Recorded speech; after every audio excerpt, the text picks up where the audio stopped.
വെളിച്ചം. കേൾക്കാൻ കുളിർമയുള്ള വാക്ക് അല്ലേ? വെളിച്ചം എന്ന് കേൾക്കുമ്പോൾ എന്താണ് വേഗം നമ്മുടെ മനസ്സിലേക്ക് ഓടി വരുന്നത്? ഒന്ന് കണ്ണടച്ച് 2 സെക്കൻഡ് ഇരുന്ന് നോക്കൂ. ആദ്യം നമ്മുടെ മനസ്സിലേക്ക് വരുന്ന വെളിച്ചം എന്താണ്?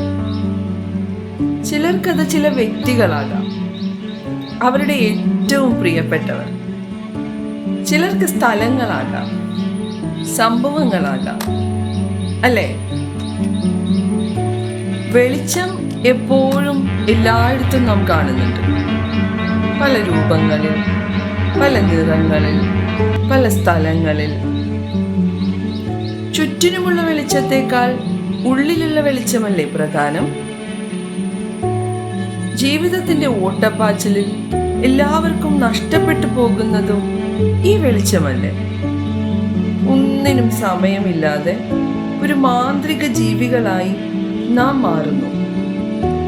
ഇവിടെ നഷ്ടപ്പെട്ടു പോകുന്നത് സ്നേഹത്തിന്റെ, കരുതലിന്റെ, കാരുണ്യത്തിന്റെ വെള്ളി വെളിച്ചമാണ്. എല്ലാ തിരക്കുകൾക്കും ഒടുവിൽ നാം എല്ലാവരും കടന്നു പോകുന്ന ഒരു ഏകാന്തതയുണ്ട്. ആ ഏകാന്തതയെ ശാന്തമായി മറികടക്കാനായാൽ നമ്മുടെ തിരക്കുകൾക്കുള്ള വ്യക്തമായ മറുപടിയാകും അത്. എന്നാൽ മറിച്ചാണെങ്കിലോ, നാം ഒന്ന് ബ്രേക്ക് എടുക്കേണ്ട കാലമായി.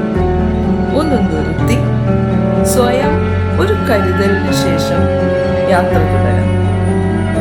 അങ്ങനെ ഓരോ ബ്രേക്കുകളും ശാന്തമായൊരു യാത്രയുടെ തുടക്കമാകട്ടെ.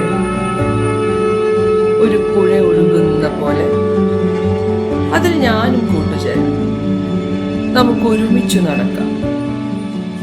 അതെ, ഷീ ടോക്സ്, വി വാക്സ്.